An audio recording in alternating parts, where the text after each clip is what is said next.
ককায়েকৰ বিয়ালে মাজত মাত্ৰ 2টা দিন আৰু ভনীয়েক এতিয়ালৈকে ঘৰ যাবই পৰা নাই কিন্তু প্ৰিপাৰেশ্যন ৰুমৰ পৰা ষ্টাৰ্ট কৰিলোঁ বিয়া বুলি ক'লে যেনেকে বহুত এগাল ফূৰ্তি তেনেকে বহুত এগাল টেনশ্যনো আৰু এইফালে আমাৰ টেনশ্যন লৈ থকা দৰা মানে মোৰ দাদা আৰু ঠাণ্ডা দিন যিহেতু দৰাক দুৱাওঁতে দৰাৰ হাড়লৈকে কঁপনি উঠিবই লাগিব সেইকাৰণে পানী তোলাৰ পুখুৰী পৰ্যবেক্ষণ আগতে কৰা হৈছে বিয়া ঘৰ বুলিলে সকলো কামত ব্যস্ত এইফালে দাদা ভাইটিহঁত ঘৰ সজোৱাত ব্যস্ত হৈ আছে আৰু এইফালে আমাৰ দৰাৰ মাক নিজক সজোৱাত আৰু এয়া গধূলি সময়খিনি বিয়ালে যিহেতু মাজত মাত্ৰ 2টা দিন ঘৰত আলহীয়ে আলহী অৱশ্যে এইখিনি ডিচেম্বৰ মাহৰে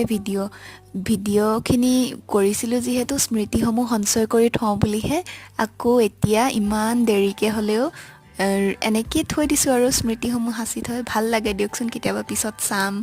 ভাল লাগিব দাদাৰ বিয়া সময়ত ইমান ফূৰ্তি কৰিছিলোঁ চাই ভাল লাগিব ঠিক আছে বাৰু বাই আৰু ভিডিঅ'জ দিম